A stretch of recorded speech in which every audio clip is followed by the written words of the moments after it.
Hi everyone, welcome to a quick video which is going to deal with a little issue I've come across with the Telecaster humbucker cutout and the scratch plate.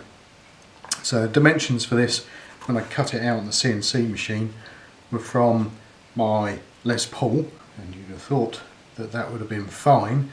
However, I've got myself here a 57 PAF Gibson humbucker and it seems to be slightly different.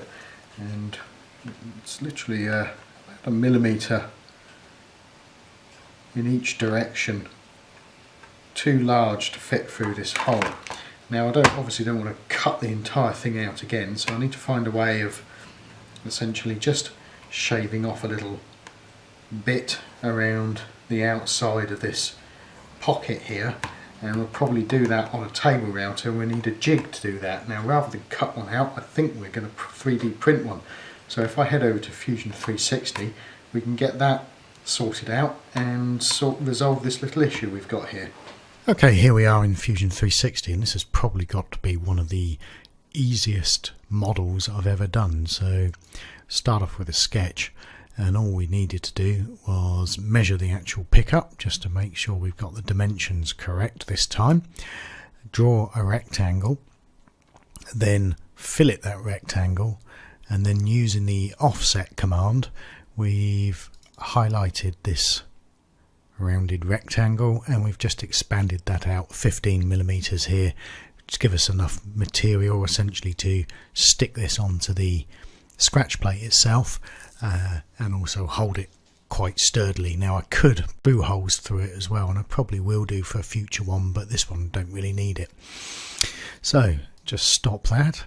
So all we need to do is just extrude this sketch up like that. I think it was about 20 millimeters, 19 millimeters, so enough that we can get a flush trim router bit inside here and expand the humbucker cutout on that scratch plate.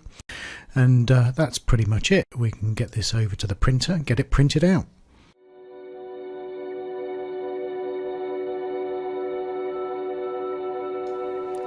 Okay, having printed that out and stripped off the brim that I used to stick the object down onto the bed when it was printing, we then get some double-sided tape out and quickly apply that to all four edges, and then carefully, after a bit of repositioning there, we stick that down onto the scratch plate and head over to the table router, and using a 1/4 inch routing bit, flush trim bit, we then proceed to take that shave of about, I guess about 1/2 millimeter off each side, take the template off, check to make sure that fits, and it fits perfectly. So now we can get on with the rest of the Telecaster. So thanks for watching, I'll catch you on the next one.